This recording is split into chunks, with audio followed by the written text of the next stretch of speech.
Cícia Alves, cineasta, realizadora, né, de cinema.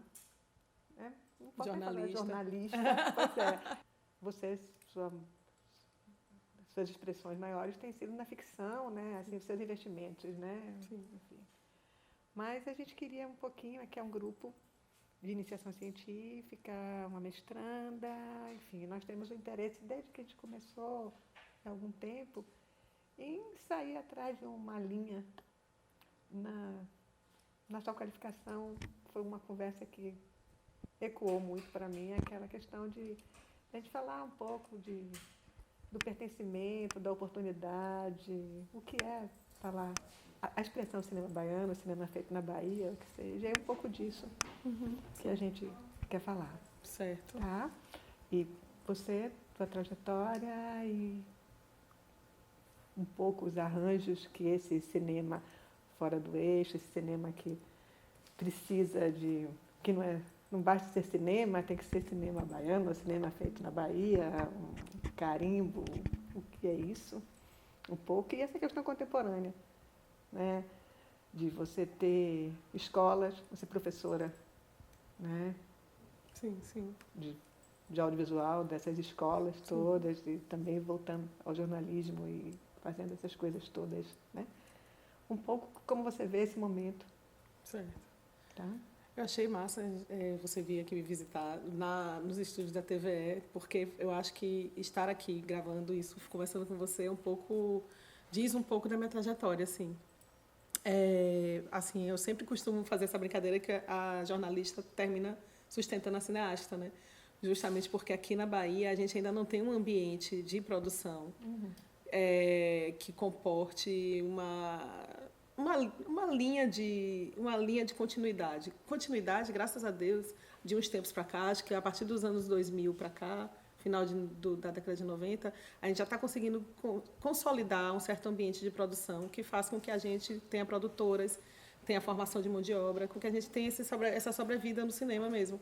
Mas a gente, infelizmente, ainda não tem... de fato, existe uma linha contínua hoje em dia e tudo mais, mas a gente ainda não tem, de fato, um pensamento né, que una essas pontas todas, assim, una essa existência de produção, una essas produtoras, una a formação de mão de obra, una o pensamento estético. A gente ainda não tem essas nuances todas consolidadas e conformatadas para que a gente possa dizer temos uma indústria baiana de cinema, né? Porque afinal o cinema é arte e indústria, não é nenhum disparate eu falar de uma indústria baiana, né? Ou de um ambiente baiano de produção. Perseguido há décadas, né? Exato.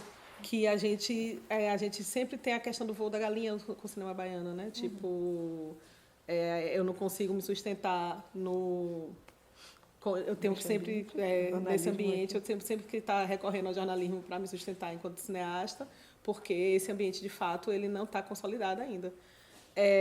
A gente tem, enfim, a gente tem essa questão do voo da galinha, né? Que a gente sempre fala, o cinema baiano vive de ciclos, é muito espasmódico, que não sei o quê. Que não consegue se firmar. Mas aí eu vou no radical, o que foi aquilo, no radical da questão foi aquilo que a gente conversou lá na minha qualificação, no IAC, no primeiro mestrado que eu fiz e que está inconcluso, que é essa coisa de que pertencimento é esse, né? Tipo, que local de fala é esse? Que local de fala é esse, exatamente. A gente é margem por quê?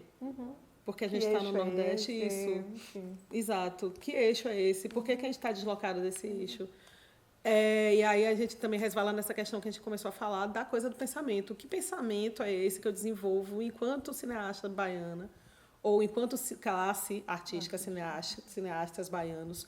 Que pensamento é esse que eu desenvolvo para que exista, de fato, políticas consolidadas para favorecer a produção, favorecer não só a produção, o tripé, né? Produção, distribuição e exibição, para favorecer esse tripé, e também para se pensar enquanto esse eixo margem, né? Sim. Né? Tipo, que linguagem é essa que eu vou usar para poder ser eixo ou ser margem? Né? E isso, para mim, são questões muito a tempo e que não são tão colocadas como deveriam, eu acho. Eu acho que a gente está muito pensando sempre na política dos R$10, né? Tipo assim, farinha pouca, meu primo primeiro, né? Tipo, tem que ter edital para produzir, tem que ter fomento à produção, não sei o quê.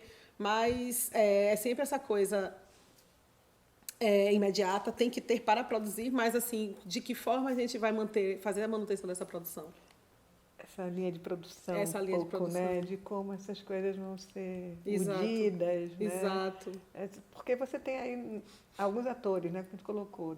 Escolas surgindo em grande número, técnicos, né? Sim, sim. Chegando, de alguma forma, uma relação com o global, né? Nos aspectos mas também as questões que são muito nossas.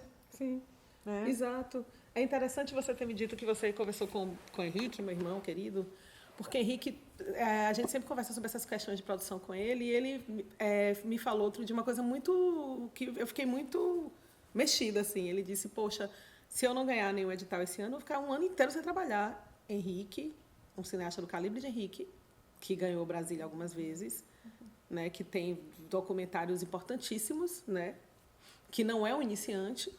Então, se ele não ganhar um edital, ele vai ficar sem trabalhar. Tipo assim, é isso, a gente está sempre partindo do zero. E, assim, eu não falo nem só nós baianos, assim, é como se o cineasta sempre tivesse brasileiro partindo do zero, assim. Mas por que isso? Por que não se cria, de fato, uma coisa, uma costura, para que, se eu não... Que é isso que a gente também discute sempre, assim. Se eu não tiver edital, eu tenho que possibilidades outras de trabalhar no cinema, né? E até de uma forma mais integrada, por exemplo, me engajar no seu projeto. Isso. Tá, Henrique pode não ter um projeto, mas ele pode ser extremamente acolhido, ainda mais que ele tem várias... Trabalha com direção de arte. Então, assim, acho que falta um pouco também de um espírito mais colaborativo. Isso, de coletividade, assim, eu acho também. Porque, por exemplo... Acho que é muito na grita da corporação. Exato. Por exemplo, não, tem minha produtora não... Assim, tipo, poxa, Henrique tem uma produtora, então a gente pode, de repente, fazer com a produção. Claro. E blocado, como a gente foi agora Agora não, no ano passado... Teve uma delegação baiana no Rio Content Market, que é o grande encontro de mercado da área. E aí a gente viu que juntos somos mais, mas assim, é isso, tipo, me dá sempre a impressão que é barracão de escola de samba, tá uma produtora aqui conversando, eu vou pro Rio Content Market, a outra também, ninguém... Aí quando chega, dispersa. Tipo... O ano todo, só vai encontrar na hora de... Exato. Pra sair pra desfilar, né? Exatamente, mas e assim, não é um projeto, não é blocado, tipo assim, vamos aqui fazer nós dois, enquanto produtoras, enquanto pessoas jurídicas, vamos fazer um movimento para isso, para aquilo outro. Eu estou até sendo injusta, porque existe a APC, e a APC, que é a Associação de Produtores aqui da Bahia, é uma associação, de fato, atuante. Né? Já existem mobilizações, por exemplo, agora... inclusive, na perspectiva do Rio Content Marketing, existe... produtoras que estão se mobilizando para irem juntas, né? Porque tem também muito fraquinho, claro, né? Lógico. Porque, assim, produtoras, mas você vê, hoje você tem eu não sei, eu também estou falando meio... Pessoal que é egresso da publicidade, que tem entrado de uma forma bem agressiva para concorrer aos editais, né? Pois é. E como eles são mais estruturados em termos, né, de algumas questões. Isso não é um fenômeno só baiano, não. Isso acontece. É bem amplo. A O2 está aí que não deixa mentir. Que não deixa mentir. Então, você vê que todos esses vêm dessa base. Mas, ao mesmo tempo, essas produtoras, assim, acho interessante a gente falar em Henrique de novo, né, como ele estruturou com muito voluntarismo, muita garra, muita vontade, né?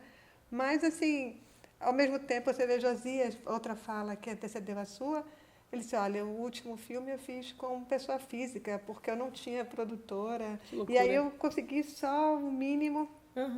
Aí tive que fazer vaquinha, colaboração, enfim. Então, mas é isso. Acho que falta conversa mesmo. Exato. Talvez, né? Isso nos leva, essa coisa que você pontuou também no início, da questão do pool, né, da questão de se juntar, isso nos leva a dois aspectos dessa questão que é importante nós pensarmos, assim, nós ponderarmos. Que o primeiro é essa questão de como produzir fora do edital, que é a famosa pergunta de $1 milhão, né? Como produzir fora de edital, como se articular para produzir fora de edital. E a outra questão é justamente esse se pensar enquanto membros de uma mesma realidade. Sim. porque a gente tem efetivamente movimentos de união hoje em dia aqui no cinema baiano, né? Não é tão consolidado como no cinema, por exemplo. Ai, gente, eu odeio essa comparação, mas enfim, vai sair. Como, por exemplo, o cinema de Pernambuco, que a galera se mata lá, mas eles são super articulados, infelizmente. Mas, enfim, eu acho que essa articulação é que gera e cria força política, que é o que a gente precisa e que a gente está pecando nisso. Né? Tipo, essa questão da força política é muito importante. E também tem essa questão de, tá, beleza, no TED tal, fazemos o quê? Mas é isso, sabe? Tipo assim, não é nem essa questão de, tipo, transitar mesmo, tipo, criar um ambiente favorável a que essa criatividade, ela aflore. Não só do ponto de vista de, vamos produzir como, tipo, encontrando soluções. Eu acho que precisa encontrar soluções. Eu acho que o governo, sim, tem que subvencionar. É claro que o governo tem que subvencionar, porque a gente não tem... Isso aí, a gente pode falar horas aqui, que a gente não teve uma era industrial consolidada por conta disso. A gente não tem também um cinema que possa prescindir do Estado. Essa conversa toda que a gente tem nos livros lá de Francesco Ballerini, né? No próprio Glauber Rocha fala disso. Então, a gente precisa... É óbvio que a gente precisa ainda da subvenção do governo. Mas, assim, de que forma essa subvenção do governo tem que vir para a gente? De que forma a gente... Como atualizar esse arranjo? Porque você precisa de uma atualização que coloque isso, né, de uma forma contemporânea, de uma forma que seja possível, né, pois é, mobilizar essas forças. Eu gosto muito do trabalho da Ancine agora, mas eu estou achando também muito perigoso, porque que substrato, por exemplo, aqui no Nordeste, né? Temos um substrato importante, mas será que esse substrato já está tão consolidado a ponto de a gente ter que fazer essa mudança para as séries de uma forma tão pronunciada, tipo assim? Pois é, eu acho que também essa coisa de você apostar todas as fichas numa direção só. Exatamente.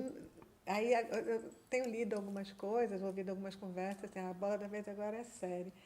Eu fico um pouco receosa. Demoramos tanto para sair demoramos tanto para ter essa injunção televisão e cinema. Que ainda não está nem consolidada. Que não está consolidada. Né? Mas demoramos tanto para ter essa injunção justamente porque a gente precisava ver o que é que uma linguagem, o que é que a outra, como é que ia ser essa fusão, não só de linguagem. Que diálogo é esse, mas não só de linguagem, mas de modos de produção também, modelos de produção também. Aí agora a gente se atira no abismo, tipo... Nada contra, eu acho importante que nós estejamos fazendo séries, acho massa, eu acho que é um movimento de mercado, acho que cria mercado também. Mas sem discussão, eu acho que nada vinga, assim, nada vai para frente. Eu acho que um outro aspecto que a gente precisa observar também é a questão lá da formação de mão de obra. Porque, assim, eu fiquei muito feliz com o crescimento das escolas de cinema, porque crescer a formação de mão de obra aumentar significa que tem um ambiente de mercado, graças a Deus. Eu fiquei feliz com isso. Mas aí a gente também tem que fazer essa porca torcer o rabo, né? Tipo assim, está tendo a formação de mercado, mas para que mercado? Que mercado, que pensamento é esse? Acho que a academia tem um papel imprescindível. Que pensamento de mercado é esse que a gente está formando? De política, de economia, né, do audiovisual, que a gente está formando do cinema, que a gente está formando para... Leitura estética disso. Sim. Tudo isso. São várias possibilidades. Ceci, agora um pouquinho da tua trajetória, tá? Dos teus trabalhos, as suas preocupações. Um pouquinho de você. Eu devo falar de mim, mas vamos lá, né? A gente fez assim, a gente começou com todo mundo, os homens já começam tipo... A gente vem, fala, depois aí, tipo, e aquele trabalho que a gente vai fazer? Não. Eu sou uma pessoa de Avaloie, a pessoa de Avaloie é mais... Menino, assim... Eu sempre quis escrever, na verdade. Minha cachaça é escrita, assim. Por isso que eu me formei jornalista e tal. Entrei no cinema pela porta da escrita, de roteiros. Mas aí eu sempre quis contar histórias, na real, assim. E aí eu fui fazer cinema, meu pai quase morreu do coração. Mas, enfim, eu passei no exame de Cuba, fui fazer cinema em Cuba. Passei 2 anos lá, né? Eu lembro. Na década de 90. Graças a Guido Araújo, que Deus o tenha, porque foi ele que trouxe o exame para a Bahia. Aí passei 2 anos lá. Aí lá eu me formei em edição, que foi fantástico, foi a minha salvação. Assim. Me formei em montagem e edição. Aí voltei para Salvador, passei mais um tempo aqui, depois fui para lá, o mercado fechadíssimo, era retomada ainda, porque eu voltei em 96, então estava plena retomada, não sei o que, nananã. Aí tentei entrar no mercado, o mercado estava ainda se montando, não sei o que, aí fui para a França, fiz direção lá, fiz o que eles chamam de Master D, que é um mestrado profissional em direção, na Universidade de Toulouse. Aí voltei para Salvador. Aí, chegando aqui em Salvador, fui ser jornalista, né? Fiquei documentarista, fiz alguns documentários. Aí trabalhei, fui jornalista de carreira, até hoje sou, né? Trabalhei no Jornal à Tarde, trabalhei no Correio e tal.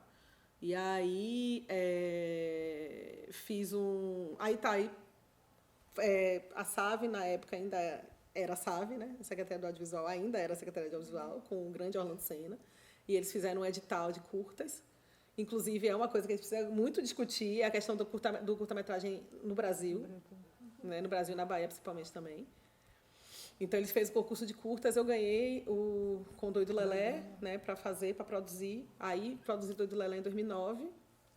E Doido Lelé foi para tudo quanto é festival, foi para Cannes, bombou, explodiu no céu, foi lindo, maravilhoso. Meu filhinho, Vinícius Nascimento, tá um homem hoje em dia, arrasou. Se não fosse por ele, não teria filme. Aliás, se não fosse pela minha equipe, não existiria esse filme.